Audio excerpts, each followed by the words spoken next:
네, 반갑습니다. 이 시간 예배 오신 여러분들을 진심으로 환영하고 또 축복합니다. 우리 청담교회는 은혜가 샘솟는 교회, 부흥이 시작되는 교회입니다. 우리 하나님의 위로와 평강이 여러분과 또 여러분의 가정에 함께 하시기 바랍니다. 여러분은 신앙이 무엇이라고 생각하십니까?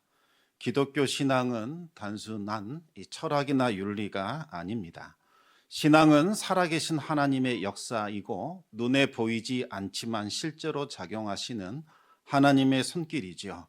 우리는 하나님을 직접 뵙지는 못하지만 하나님의 일하심은 우리의 삶 속에서 분명히 나타나고 있습니다. 신앙은 한마디로 신비요 기적입니다. 성경이 어떻게 시작하고 있습니까? 창세기 1장에서 바로 기적으로부터 시작이 되지요. 하나님은 말씀으로 세상을 창조하셨습니다. 빛이 있으라 하셨음에 빛이 있었습니다. 아무것도 없던 무에서 질서와 생명이 나타납니다. 하나님은 혼돈 속에서 질서를 세우셨고 흑암 속에서 빛을 비추셨습니다. 하나님의 창조는 우주의 시작이었고 모든 기적의 출발점이었습니다. 그런데 하나님의 기적은 창세기에서 끝나지 않았습니다. 성경 전체를 통틀어 하나님의 기적은 끊임없이 계속해서 일어나고 있지요. 홍해가 갈라졌고 하늘에서 만나가 내렸고 땅에서 반석에서 물이 솟구쳐 올랐습니다. 죽은 사람이 살아났고 보지 못하는 자가 보게 되었고 말 못하는 자가 말하게 됩니다. 성경은 기적의 연속입니다. 하나님의 백성이 어디를 가든지 하나님은 그들과 함께 하시며 그들이 있는 그곳에서 하나님은 기적의 역사를 일으키십니다. 신앙은 한마디로 기적을 일구어내는 삶이다 할 수 있겠습니다. 그런데 어느 날 어떻습니까? 교회 안에서, 개인의 삶 속에서, 공동체 안에서 기적이 잘 보이지 않는다고 느끼는 분들이 많은 것 같습니다. 간증은 점점 줄어들고 있고 하나님께서 행하실 일에 대한 기대감은 점점 더 사라지고 있습니다. 하나님은 여전히 살아계시고 성경은 여전히 진리인데 왜 많은 사람들이 기적을 경험하지 못한다고 느끼는 걸까요? 하나님의 손길이 우리의 삶에서 멈춰버린 것처럼 느껴지는 이유는 무엇일까요? 이제는 더 이상 하나님이 일하시지 않기 때문일까요? 그렇지 않으면 지금 이 시대에서는 더 이상 하나님이 기적을 일으킬 필요가 없기 때문일까요? 그렇지 않습니다. 하나님은 여전히 지금도 일하시고 이 시대는 하나님의 기적이 필요합니다. 지금 우리 주변에는 분명히 하나님의 기적을 경험하고 있는 분들이 계십니다. 질병이 치유되고 깨어진 관계가 회복이 되고 불가능해 보이던 문제가 해결되는 역사가 일어나고 있습니다. 그러나 그와 동시에 많은 믿음의 사람들이 기적의 부재를 느끼고 있는 것 또한 사실입니다. 오늘 본문은 그 이유가 무엇인지 우리에게 알려주고 있습니다. 지금 이스라엘 민족은 가장 중요한 전환점에 서 있지요. 이스라엘 백성들은 모세의 리더십 아래에 40년의 광야 생활을 이제 마치고 약속의 땅 가나안의 문턱에 서 있습니다. 그러나 그들 앞에 요단강이 가로막고 있습니다. 이 사건이 일어난 때는 그 해의 첫 번째 수확기 때다 이렇게 말씀하고 있지요. 겨울철 비가 내리고 눈이 녹아내는 봄철이라 수위가 높아졌고 요단강이 이제 강바닥을 벗어나 제방과 들방까지 물이 퍼져가게 됩니다. 평소 요단강의 폭은 대략 30m 정도라고 하지요. 그러나 범람기가 되면 최대 1.6km까지 폭이 넓어졌다고 합니다. 여러분, 한강의 폭이 평균적으로 대략 1km 정도라고 하니까 얼마나 넓게 퍼져갔는지 짐작해 볼 수 있을 겁니다. 당시에는 물살도 상당히 빠르고 깊이도 깊었기 때문에 사람이 걸어서 건넌다는 것은 불가능한 일이었지요. 여기에 이스라엘 백성들의 심리 상태도 살펴볼 필요가 있습니다. 그들은 이미 40년 전 가데스 바네아에서 가나안 정탐 실패로 인하여 다시 광야로 돌아서야 했던 뼈아픈 기억이 있었습니다. 이제 또다시 비슷한 상황에 놓이게 되지요. 게다가 모세라는 위대한 지도자도 없이 새로운 지도자 여호수아와 함께 이 도전에 맞서야 합니다. 여러분, 구원을 받았으면 이제 우리의 삶은 탄탄대로가 되어야 하지 않습니까? 인생이 좀 쉽게 풀리고 우리 길이 쉽게 열려야 되지 않겠습니까? 그런데 왜 갖가지 어려움과 환난은 끊임없이 우리에게 이렇게 힘들게 찾아오는 걸까요? 과연 하나님이 우리에게 구원을 주셨다. 이게 어떤 의미일까요? 많은 분들이 구원에 대해서 단순히 죽어서 천국 가는 것, 그것만을 생각합니다. 그러나 그것은 구원의 시작일 뿐이지 구원의 본질은 아닙니다. 이스라엘에게 있어서 구원은 무엇입니까? 단순히 애굽의 권세에서 벗어나 자유를 누리는 것, 이것만이 아니었습니다. 하나님이 주신 약속의 땅, 바로 그곳을 차지하는 것이지요. 그리고 약속의 땅에 들어가서 이제는 복의 근원된 삶을 살아내는 겁니다. 출애굽은 시작일 뿐이요, 요단을 건너 가나안으로 들어가는 것, 이것이 바로 구원의 완성입니다. 우리의 신앙도 마찬가지입니다. 예수 그리스도를 영접하고 죄 사함 받는 것, 이것은 신앙의 시작입니다. 구원은 과거의 사건으로 끝나지 않는다는 거지요. 하나님의 구원은 지금도 일어나고 있는 현재 진행형이요, 미래의 완성이 될 실체라는 겁니다. 광야는 훈련소입니다. 그곳에서 하나님의 백성으로 이제 새롭게 훈련받았습니다. 만나와 메추라기는 최소한의 생존을 위한 하나님의 은혜였습니다. 아침마다 거두게 되는 일용할 양식은 하나님이 우리의 보호자가 되시는구나, 우리에게 먹을 것, 쓸 것을 공급해 주시는구나, 이것을 믿고 신뢰하는 훈련이었던 겁니다. 낮에는 구름기둥, 밤에는 불기둥을 따라 움직였고 하나님을 앞세우며 인도함을 따라가는 훈련, 이것이 바로 광야의 시간이었지요. 우리의 신앙 여정에도 이와 같은 광야의 시간이 있습니다. 시련과 고난, 기도응답이 더디게 느려지는 때와 같이 하나님의 뜻을 좀 분별하기 어려운 때가 분명히 있습니다. 이 모든 것이 우리들의 광야입니다. 그러나 이 시간들은 결코 헛되지 않습니다. 광야는 우리를 약속의 땅 가나안으로 준비시키는 하나님의 훈련장이기 때문이지요. 그러나 가나안 땅은 다릅니다. 그 땅은 차고 넘치는 복이 있는 곳입니다. 젖과 꿀이 흐르는 땅, 씨를 뿌리고 추수하는 땅, 뿌린 대로 거두는 책임의 땅입니다. 왜 하나님은 차고 넘치도록 부어주시는 걸까요? 그래야 흘려보낼 수 있기 때문이지요. 하나님은 이스라엘을 단지 복 받는 민족으로만 세우신 것이 아니라 온 세상을 향하여 그 복을 흘려보내는 제사장 나라로 부르셨습니다. 제사장이 어떤 사람들입니까? 하나님과 다른 사람을 이어주는 자입니다. 가나안 땅은 바로 그 사명이 실현되는 곳입니다. 베드로는 우리 성도들을 향하여 왕 같은 제사장들이다, 이렇게 불렀지요. 성도들은 단순히 나 혼자 복받아 이 땅에서 잘 먹고 잘 살다가 하나님 나라 들어가는 존재 아니라는 겁니다. 이 세상을 향한 하나님의 축복의 통로가 되라고 부름받은 복의 근원, 바로 복의 존재들이지요. 가나안 땅이 바로 그 사명이 실현되는 삶의 차리입니다. 그런데 광야의 훈련 마치고 이제 가나안의 신앙으로 들어가려면 반드시 건너가야 할 장애물이 있습니다. 그것이 바로 오늘 본문에 나오는 요단 강입니다. 요단을 건넜다는 것은 단순히 강을 건너는 것이 아니지요. 이제는 가나안의 훈련을 넘어서서 가나안의 신앙으로 변화하는 것을 뜻하는 겁니다. 광야의 신앙으로는 요단을 건너갈 수가 없습니다. 가나안 신앙으로 내가 체질화되지 않으면, 변화되지 않으면 절대로 이 요단강을 건널 수 없지요. 하나님은 요단강을 앞에 두고 이스라엘에게 세 가지 명령을 하십니다. 지난주에 간략하게 말씀을 드렸지요. 첫 번째는 언약궤를 앞세워라. 두 번째는 언약궤를 따라가라. 세 번째는 너희 자신을 성결하게 하라라는 명령이었습니다. 이 명령은 가나안 신앙의 본질이 무엇인가, 어떻게 신앙생활을 해야 하는가 우리들에게 알려줍니다. 하나님의 임재를 앞세워라. 그리고 말씀을 중심에 두고 죄를 멀리하며 하나님 앞에 너희 자신을 성결하게 하라는 겁니다. 이것이 바로 가나안으로 들어가는 문을 여는 신앙의 열쇠인 거지요. 첫째로 가나안의 신앙은 언약궤를 앞세우는 겁니다. 언약궤가 무엇입니까? 그것은 하나님의 약속과 임재를 상징하는 상징물입니다. 언약궤를 열어보면 그 안에는 십계명이 새겨진 두 개의 돌판, 하늘에서 내려오는 양식, 만나가 담겨 있는 이 항아리, 그리고 아론이 사용했던 쌍난 지팡이가 들어 있습니다. 이것들은 각각 하나님의 말씀, 하나님의 공급하심, 하나님이 주신 권위, 이것들을 상징하지요. 언약궤를 앞세운다라는 말은 하나님의 말씀, 하나님의 약속을 우리 삶의 영역에서 가장 중심되는 곳, 중요한 것에 둔다는 의미입니다. 우리가 내리는 모든 결정들, 우리의 모든 행동들, 우리가 맺고 있는 모든 관계들 속에서 하나님이 기준이 되어야 하고 하나님의 말씀에 합당해야 한다는 뜻입니다.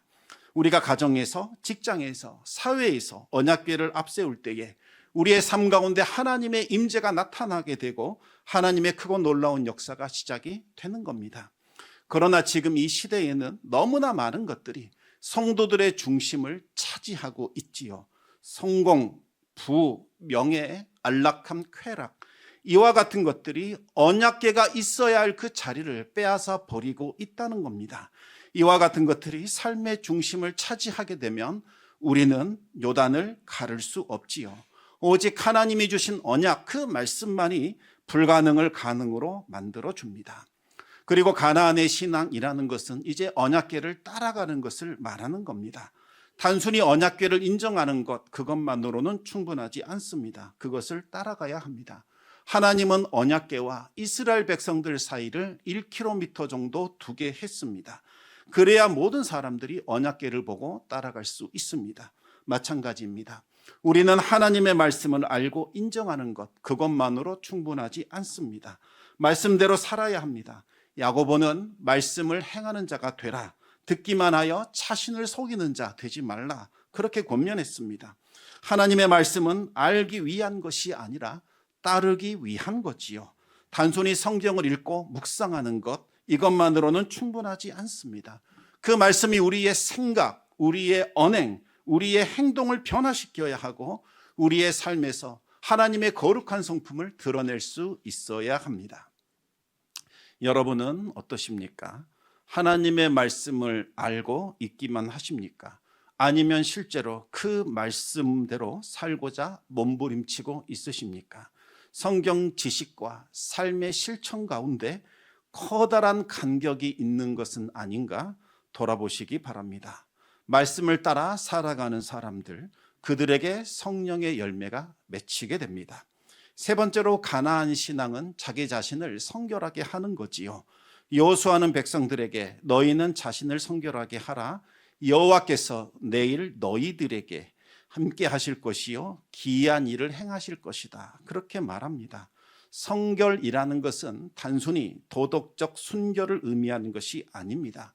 그보다 더 본질적인 겁니다. 이제는 나를 깨끗하게 비우는 거지요. 하나님을 담아낼 수 있도록 하나님의 기적, 하나님의 임재, 하나님의 능력을 담아낼 수 있는 그릇으로 나 자신을 구별시키는 것을 말하는 겁니다. 구별된 존재, 거룩한 존재로서 살아가는 것, 이것이 바로 성결입니다. 우리 함께 로마서 12장 1절, 2절 말씀을 같이 읽어보겠습니다. 그러므로 형제들아, 내가 하나님의 모든 자비하심으로 너희를 권하노니 너희 몸을 하나님이 기뻐하시는 거룩한 산 제물로 드리라. 이는 너희가 드릴 영적 예배니라. 너희는 이 세대를 본받지 말고 오직 마음을 새롭게 함으로 변화를 받아 하나님의 선하시고 기뻐하시고 온전하신 뜻이 무엇인지 분별하도록 하라. 아멘. 여러분, 하나님 앞에서 여러분의 삶의 모습은 어떠하십니까?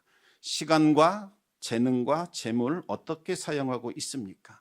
여러분의 생각과 말과 행동이 하나님을 기쁘게 하고 있습니까? 여러분이 만나는 사람들에게 하나님의 사랑을 보여주고 계십니까? 늘 질문하면서 자신을 돌아봐야 합니다. 여호수아가 3가지 명령을 하자 이스라엘 백성들이 그 명령에 순종하게 됩니다. 가장 먼저 움직인 사람들이 있지요. 바로 언약궤를 맨 제사장들이었습니다. 그들은 범람하여 도저히 건널 수 없는 그 요단강을 향하여 믿음으로 발걸음을 내딛게 됩니다. 여러분, 이것이 진정한 영적 리더십입니다. 교회에서 직분을 받았다는 것은 단순한 명예가 아니죠. 이 사람은 신앙생활 모범적으로 했다라고 하는 일종의 증명서도 아닙니다. 이제 이 사람은 말씀을 붙들고 공동체를 위하여 가장 먼저 위험을 감수하며 앞장서는 책임을 지는 자다, 이런 뜻입니다. 가정에서 가장이 된다는 것, 공동체에서 영향력을 행사하는 위치에 있다는 것 마찬가지입니다.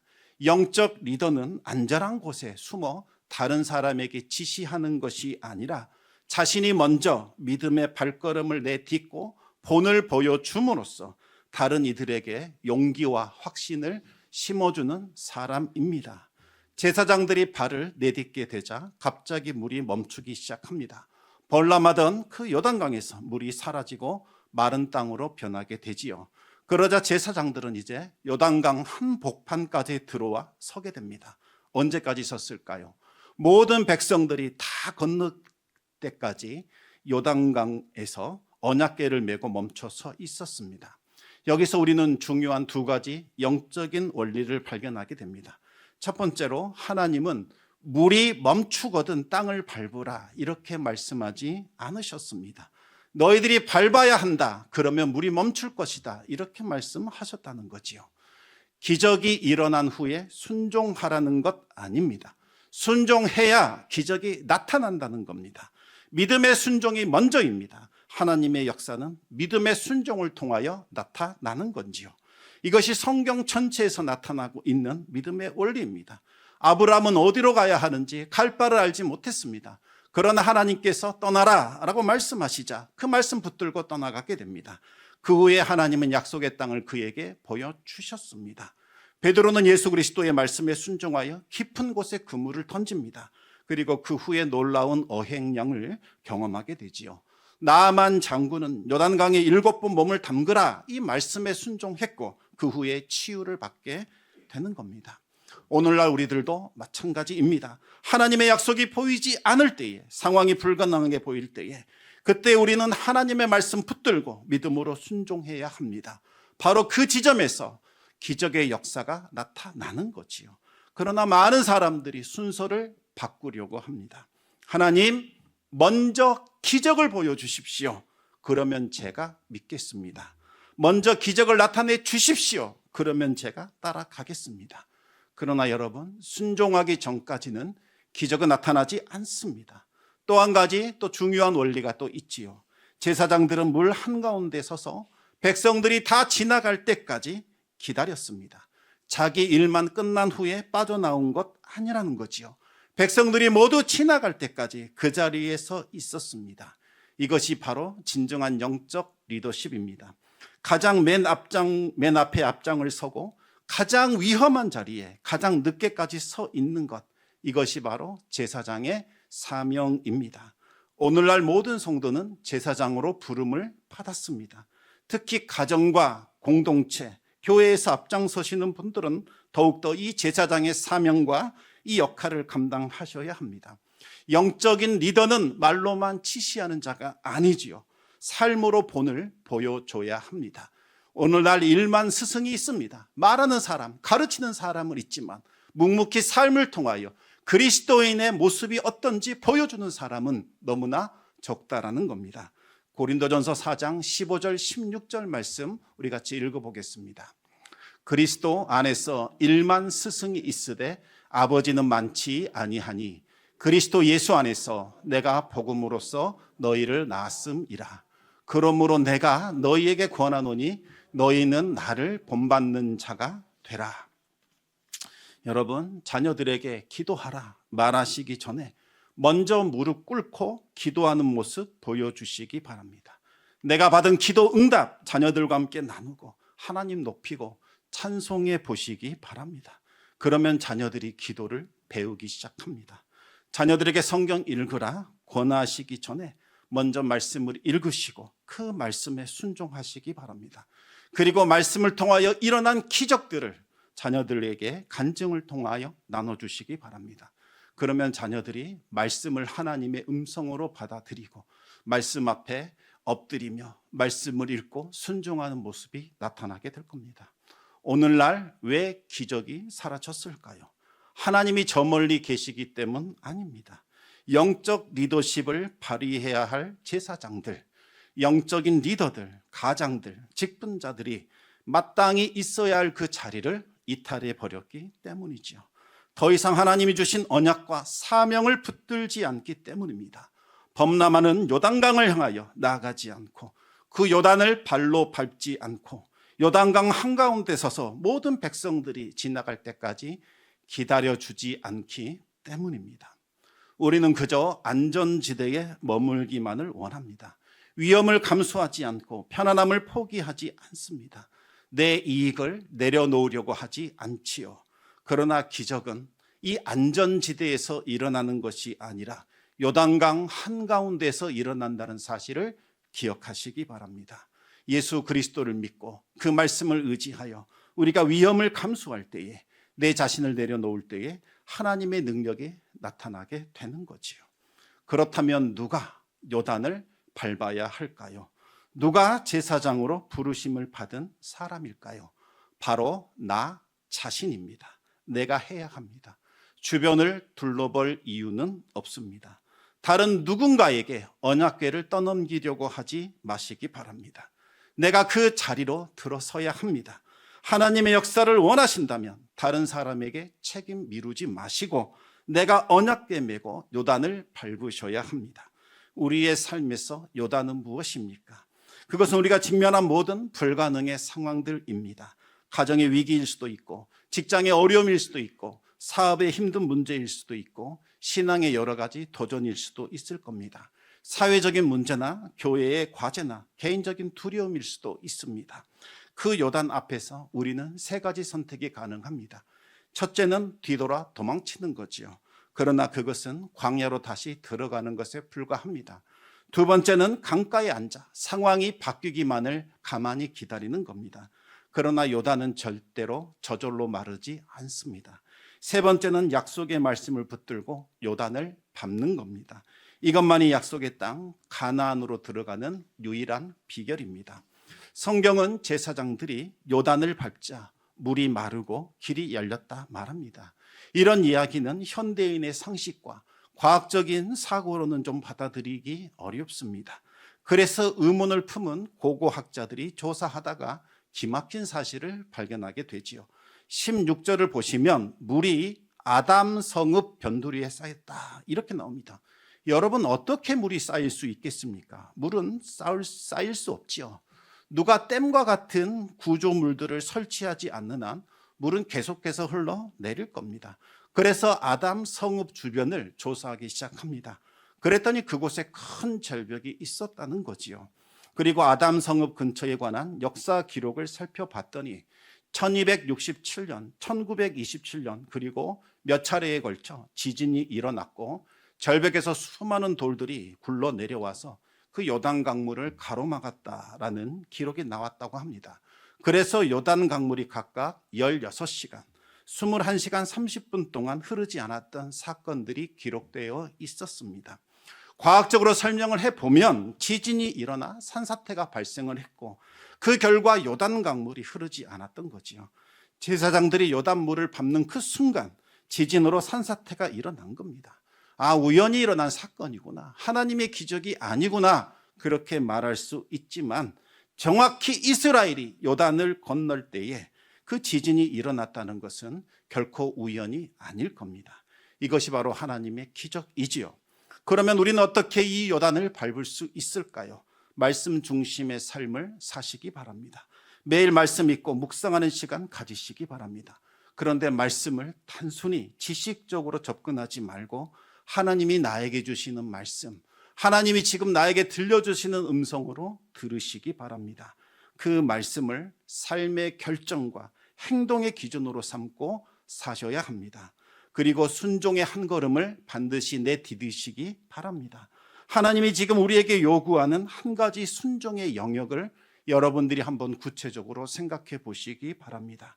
그것이 비록 작은 것이라 할지라도 그 한 걸음의 순종이 이제 기적을 일으키는 시작점이 될 겁니다. 다음으로 공동체적인 책임을 다하시기 바랍니다. 여러분이 속한 가정, 그리고 교회, 직장에서 어떻게 내가 제사장의 역할을 감당할 수 있을까 구체적으로 기도하면서 고민해 보시기 바랍니다. 공동체를 위해 한 가지 이상의 섬김의 역할을 맡으시고 책임감 있게 한번 수행해 보시기 바랍니다.